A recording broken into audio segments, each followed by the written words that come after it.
Hello everyone, हम story का second part यहाँ से स्टार्ट करते हैं। तभी वो सब लोग हॉस्पिटल में आते हैं। डॉक्टर कहता है कुछ कहना मुश्किल है, मिस्टर गू का एक्सीडेंट हुआ है, सर पर गहरी चोट लगी है। मॉम कहती है डॉक्टर उसे बचा लीजिए, मेरे बेटे को बचा लीजिए। मॉम कहती है किसी को भेजो ये पता करवाने के लिए कि ये सब कैसे हुआ। तभी जियाओ गार्ड को पकड़ कर लाता है। गार्ड बताता है कि मैं कंपनी के पार्किंग लॉट का गार्ड हूँ, मैंने ही मिस्टर गू की कार के ब्रेक्स खराब किए थे। मॉम कहती है उसने तुम्हारा क्या बिगाड़ा था। गार्ड कहता है मैं भी नहीं चाहता था, यंग मैडम ने इतने पैसे दिए कि मैं लालच में आ गया, मैं इंसान कहलाने के भी लायक नहीं। वो सब लोग शॉक्ड। मॉम कहती है क्या मैंने तुम्हारे साथ कभी बुरा किया, क्या कमी रह गई थी उसके प्यार में, तुमने उसे क्यों मारा। जिया कहती है तुमने बोला कि मैंने मारा गू को, तुम्हारे पास कोई सबूत है, मुझे सबूत चाहिए। कब, कहाँ और कैसे मैंने तुम्हें हुक्म दिया और कितने पैसे दिए, कोई बैंक ट्रांसफर रिकॉर्ड तो दिखाओ। गार्ड तो जियाओ को देखने लगता है। जिया कहती है मुझे पहले ही पता था कि ये सब तुम्हारा ही किया धरा है। जियाओ कहता है मेरे पास सबूत है और रात को इन दोनों में बात हुई थी, उसकी रिकॉर्डिंग सुना देता है। मॉम कहती है तो तुमने ये सब किया। जिया कहती है मॉम ऐसा नहीं है, ये गू को नुकसान पहुंचाना चाहता है, ये सब झूठी बातें हैं, मैंने कोई साजिश नहीं की। ग्रैंड मॉम कहती है गू ने तुम्हारा सालों तक इंतजार किया, तुमने उसे ये तोहफा दिया, तुम इतनी बेरहम कैसे हो सकती हो। गार्ड उसे पकड़ लेता है। जियाओ कहता है अच्छा होगा कि इसे घर ले जाकर पूछताछ की जाए और उसके बाद इसे पुलिस के हवाले कर दिया जाए। उसके बाद हम जिया को एक रूम में बंधा देखते हैं। उसके पास एक गुंडा खड़ा था। वो कहता है समझदारी से काम लो, सच बोल दो वरना मार ऐसी पड़ेगी कि आधी जान निकल जाएगी। जिया कहती है मैंने किसी को नहीं मारा। गुंडा कहता है बगैरत अभी भी मना कर रही हो। वो उसे जैसे ही मारने लगता है तभी जिया आ जाता है। कहता है तो बताओ कैसा लगा मेरा झूठे इल्जाम का मजा। जिया कहती है वो तुम ही हो जिसने गू को नुकसान पहुंचाया है। जिया कहता है खुद की हिफाजत नहीं कर सकती और अभी भी उसी के बारे में सोच रही हो। तुम सही सोच रही हो, मैं ही था जिसने उसकी कार के ब्रेक्स फेल करवाए और सिक्योरिटी गार्ड को बोल के सारा इल्जाम तुम पर लगा दिया। जिया कहती है क्यों किया तुमने ऐसा, गू तुम पर कितना भरोसा करता है। जिया कहता है भरोसा, मुझे भरोसा नहीं चाहिए, भरोसे को मैं चाटूंगा, मुझे पावर चाहिए ताकि कोई भी मुझे जलील ना कर सके। जिया कहती है तुम सब कुछ हासिल तो कर चुके हो। जिया कहता है नहीं, जब तक गू मर नहीं जाता, गू फैमिली मेरी नहीं हो जाती, कुछ भी काफी नहीं है। चिल करो, मैं तुम्हें नहीं मारूंगा। उस दिन जब तुमने कहा था कि तुम मेरा साथ दोगी तो मैं समझ गया था कि तुम झूठी हो, इसलिए पहले तुमसे ही जान छुड़वाने का प्लान बनाया, लेकिन फिर मैंने अपना इरादा बदल दिया। जो कुर्बानी का बकरा खुद चल कर आए उसे वेस्ट क्यों करना। तुमने कहा कि हमारा कोई पुराना झगड़ा है और तुम मुझे निशाना बना रही हो। जिया कहती है गू मेरा हस्बैंड है और मैं चुप रहकर सब बर्दाश्त नहीं कर सकती।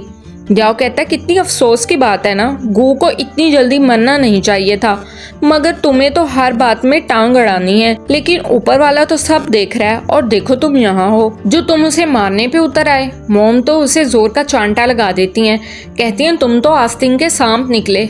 असिस्टेंट कहता है तुम्हें तो गू फैमिली से निकाल दिया गया था, लेकिन ये मिस्टर गू ही थे जो तुम्हें वापस लाए थे। गू फैमिली ने तुम जैसे नाशुक्र इंसान को पैदा किया है, तुम तो एक कुत्ते से भी बदतर हो, जंगली थे और जंगली ही रहोगे। जिया तो माफी मांगने लगता है, कहता है मेरा इरादा किसी को मारने का नहीं था, बस प्लीज मुझे एक मौका दे दो। ग्रैंड मॉम कहती हैं तुम्हारा वक्त अब खत्म हो गया है, ये फैमिली बेस्ट लॉयर हायर करेगी और तुम जिंदगी भर जेल में सड़ोगे। जाओ तो चलाने लगता है। सच बात तो ये है कि तुम लोगों ने कभी मुझे अपना समझा ही नहीं, क्योंकि मैं गरीब फैमिली से था, खासकर इस बुड्ढी ने। और जिया से कहता है तुम क्या मॉरल क्वीन बनी फिरती हो, तुम्हारे गू को छोड़ूंगा तो मैं अब भी नहीं। और कोट से नाइफ निकाल लेता है और जैसे ही गू को मारने लगता है जिया आगे आ जाती है और उसे लग जाती है और गू जल्दी से उसे हॉस्पिटल लेकर आता है। कहता है डॉक्टर्स प्लीज मेरी वाइफ को बचाएं। डॉक्टर्स उसका ट्रीटमेंट करते हैं। उसके बाद हम गू को जिया के पास बैठा देखते हैं। जिया को होश आ जाता है और गू कहता है तुम ठीक हो। जिया कहती है हाँ बस हाथ में थोड़ा फ्रैक्चर है। मिस्टर गू आप ठीक है। गू कहता है क्यों, बेहोश क्यों हो गई थी फिर तुम। वो बस मैं ब्लड को देखकर फेंट हो गई थी, मुझे ब्लड फेंटिंग है। मिस्टर गू आप क्या कहना चाहते थे। और दूसरी तरफ हम क्यान और लू को देखते हैं। क्यान के फादर कहते हैं बताओ इस बार क्या चाहिए जो चापलूसी करने आ गए हो। क्यान कहती है लू ने अभी कंपनी शुरू की है, बस थोड़ा सा कैश चाहिए, आखिर आपका दामाद है। लू कहता है बस 3 करोड़ चाहिए, ज्यादा नहीं। डैड हैरान 3 करोड़, देखा भी है कभी इतना पैसा, मेरे पास इतना कैश कहाँ से आ गया। क्यान कहती है डैड झूठ मत बोलें, गू ने ऑलरेडी हमारे बिजनेस में पैसा लगाया है। डैड कहते हैं वो पैसा कंपनी में इन्वेस्ट हुआ है, मुझे नहीं मिला, मुझे शेयर होल्डर का भी ख्याल रखना पड़ता है। क्यान कहती है तो क्या हम भूखे मर जाएं? वैसे मेरे पास एक आइडिया है, आप अपनी प्रॉपर्टी गिरवी रख दें, तब तो 3 करोड़ अरेंज हो सकते हैं ना, हम बाद में आपको वापस कर देंगे, बस अभी जरूरत है। डैड तो गुस्सा करने लगते हैं, तुम अपने बाप को प्रॉपर्टी गिरवी रखने का पर जबरदस्ती कर रही हो, इस नालायक के लिए, कैसी बेटी हो तुम, शर्म नहीं आती? तभी मॉम कहती हैं अरे शांत हो जाओ तुम, वो जिया तो वैसे भी दूर हो चुकी है, तो हमारा जो कुछ भी है वो क्यान और उसके हस्बैंड का ही है। और मोमो से इशारा करती हैं, क्यान तो चालू हो जाती है, पापा मैं तो बस दिल की बात कह रही थी, आपको हर्ट करने का इरादा नहीं था, आप तो हमेशा मेरे हीरो रहे हो, बस एक बार हमारे बिजनेस प्लान को देख लीजिए, अगर पसंद ना आए तो आप इन्वेस्ट मत करना, मैं दोबारा कभी पैसों की बात नहीं करूंगी। डैड प्लान देखते हैं, कहते हैं काफी अच्छा है, एक ही मूव में नंबर 1 बनने का चांस है, ठीक है 3 मिलियन तुम लोगों को मिल जाएंगे। क्यान मन में सोचती है अब तो मैं हीचिंग की सबसे अमीर औरत बन जाऊंगी, मेरी गुड लाइफ शुरू होने वाली है और तुम्हारी लव स्टोरी के दिन गिनने शुरू कर दो। गू अब ये सिटी छोड़कर जाने वाला है और जिया तुम गू फैमिली से निकाले जाने का वेट करो। और इधर हम हॉस्पिटल का सीन देखते हैं, नर्स बताती है कि पेशेंट्स अब बिल्कुल ठीक है। गू कहता है अब जब सब ठीक है तो चलो मैं तुम्हें घर ले चलता हूँ। वो जैसे ही जाने लगता है तो जिया चेयर पर पड़ी फोटो देख लेती है। गू जल्दी से उठा लेता है और कहता है कुछ खास नहीं है, बस एक नॉर्मल सी फोटो है। तभी जिया को याद आता है कि ग्रैंड मॉम ने भी उसे बताया था कि गू के पास उसकी एक फोटो है। वो दोनों घर जाने लगते हैं, तभी गू को कॉल आ जाता है। वो जिया से कहता है मिस्टर लिन हमसे कॉपरेशन के लिए मिलना चाहते हैं। नेक्स्ट सीन में हम उन लोगों को कंपनी में देखते हैं। मिस्टर लिन कहता है मुझे मालूम है पहले तुमने अना को डांस पार्टी में बुलाया, असल में उसका रीजन क्या था? क्या तुम अना का यूज करके लिन्स कंपनी से फायदा उठाना चाहती हो? गू तो फौरन से खड़ा हो जाता है, कहता है इसमें जिया का कोई फायदा नहीं है, वो अना को अपना दोस्त समझती है। मिस्टर लिन तो हंसने लगते हैं, कहते हैं मुझे सब पता है, मिस जिया और अना की दोस्ती काफी अच्छी है, अना तो डिप्रेशन में थी, अना अब धीरे धीरे ठीक हो रही है, इसीलिए मुझे मिस जिया को थैंक्स बोलना था, लेकिन मैं बिजनेस में पर्सनल और प्रोफेशनल अलग रखता हूँ। ये जो कोलैबोरेशन है वो मैंने तुम्हारी डेडिकेशन देखकर की है, लेकिन एक और कंडीशन है, इस प्रोजेक्ट की प्लानिंग तुम करोगी। इसके बाद वो कॉन्ट्रैक्ट साइन करते हैं और गू सब एम्प्लॉयज को कहता है आज से हर छोटी और बड़ी रिस्पॉन्सिबिलिटी जिया संभालेगी, उम्मीद है आप लोग पूरा कोऑपरेट करेंगे। एम्प्लॉय कहती है प्रेसिडेंट की बीवी हो तो ऐसी, ज्वाइन करते ही डायरेक्टर बन गई। दूसरी कहती है हमें तो सालों साल लग जाते हैं प्रमोशन के लिए भी। दूसरी तरफ क्यान तो जल के राख हो रही थी, नहीं ये नहीं हो सकता, पिछले जन्म में गू फैमिली ने मुझे जलील किया था, अब ये जिया कैसे डायरेक्टर बन गई, अब तो इसकी बारी थी जलील होने की, और तोड़फोड़ करने लगती है। तभी लू आ जाता है, कहता है तुम पागल हो? क्यान कहती है मुझे पागल बोल रहे हो, खुद को देख लो, लिन और गू दोनों साथ में काम कर रहे हैं, तुमसे ज्यादा निकम्मा इंसान मैंने देखा तक नहीं है, मैंने हर रास्ता दिखाया फिर भी सब बिगड़ गया। लू कहता है तुमने पूरा प्लान फेल कर दिया, अगर तुम बार बार लिन को जलील नहीं करते तो ये सब ना होता। क्यान कहती है मैं तो तुम्हारी तरफदारी कर रही थी और तुम मुझे ही दोष दे रहे हो, और उसे मारने लगती है। तभी उसकी सास आ जाती है, कहती है तुम मेरे बेटे को क्यों मार रही हो? क्यान कहती है हाँ मारा, क्या कर लोगी, मैं तो इसके लिए रास्ता हमवार कर रही थी, उसे कोई कदर ही नहीं। लू कहता है मुझे कदर नहीं, तुमने तो मुझे जलील करने में कोई कसर नहीं छोड़ी, तुम्हारी वजह से कंपनी बैंकरप्ट हो गई है।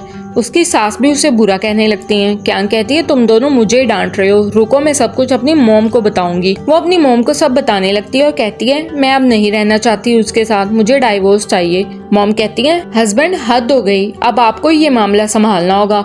डैड तो गुस्सा करने लगते हैं, कहते हैं हद हो गई, तुमने खुद उस गू को छोड़कर उस गरीब लू से शादी कर ली और अब डाइवोर्स चाहिए, अगर तुम डाइवोर्स लेती हो तो मेरे 3 करोड़ का क्या? तभी लू आ जाता है और कहता है मॉम डैड बस क्यान और मेरा थोड़ा सा झगड़ा हो गया है, मुझे नहीं पता था कि आप लोग परेशान हो जाएंगे, आई एम रियली सॉरी।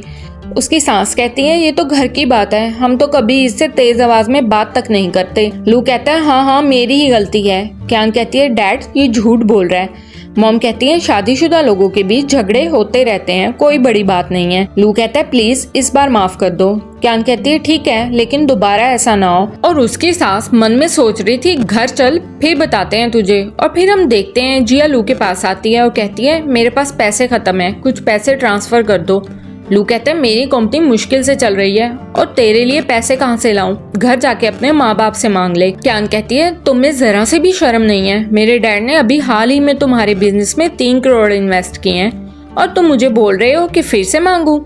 लू कहते हैं तेरे बाप ने पैसा मुझ में इन्वेस्ट किया है मेरे टैलेंट की वजह से। वो मेरी कंपनी के साथ काम करना चाहता था, ये सब तेरी वजह से नहीं है। तभी उसकी सास आ जाती है और कहती है बेकार कहीं की, खुद तो पैसा कमा नहीं सकती, हर वक्त मेरे बेटे से मांगती रहती है, खुद क्यों नहीं कमाती? क्यान कहती है मुझे कोई जरूरत नहीं है कि मैं तुम लोगों के लिए कमाऊं। और उसके बाद हम क्यान को एक स्टोर में काम करता देखते हैं। वहाँ जिया आती है शॉपिंग के लिए, तो मैनेजर उसे टॉप क्लासी बैग्स दिखाने लगता है।